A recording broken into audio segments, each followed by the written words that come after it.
jalalee jalqaba fiira dhoksa kootte maaddo ansi qofaan qaba nama lakkaa'ee abdaadde jireenya koo booree hundumaa disee godaane nattammaan nan barree Yesuusaati waaqa koote jalalee jalqaba fiira dhoksa kootte maaddo ansi qofaan qaba nama lakkaa'ee abdaadde jireenya koo booree hundumaa disee godaane nattammaan nan barree Natsamaan namarree natsamaate namne foola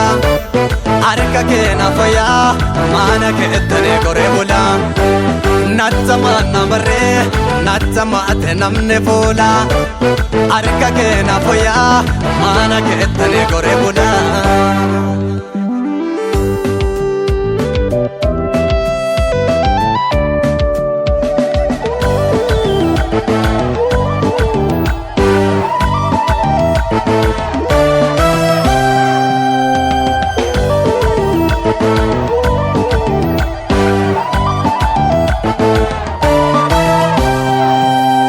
Barbacha keef safoo hedduu keessa beekta maaltu seemmeleka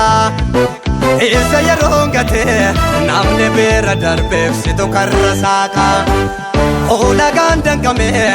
ootuun faagotaa obooddee nama hundaa waamicha keef safoo siilaan hedduun qabu yaadni kee kun addaa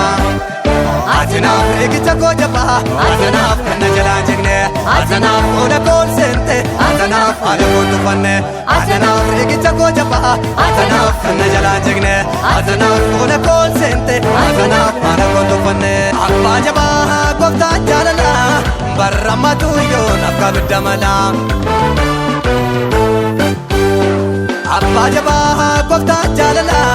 Lollamatu yoon akka bidda mala Lollamatu yoon akka bidda mala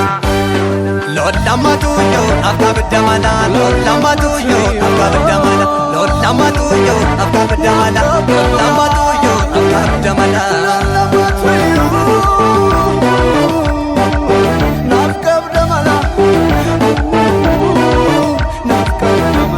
Namnar qalbii buusee eddoo isaaf kenneetu booddee naatti mala Aasaanan engalaasee oolan gurraacheessu fakkeessee jaalala Argaa keetii malee toota guddaa keessa iddoon koon beekamu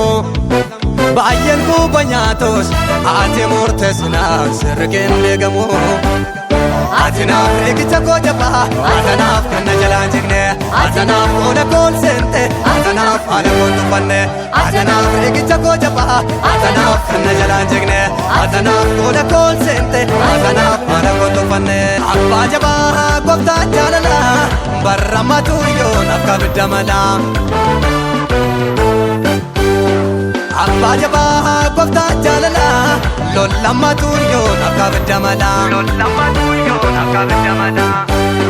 Barramatu yoon akka bidda mala Lollamatu yoon akka bidda mala Allolfatu yoon akka bidda mala Lollamatu yoon akka bidda mala Allolfatu yoon akka bidda mala Lollamatu yoon akka bidda mala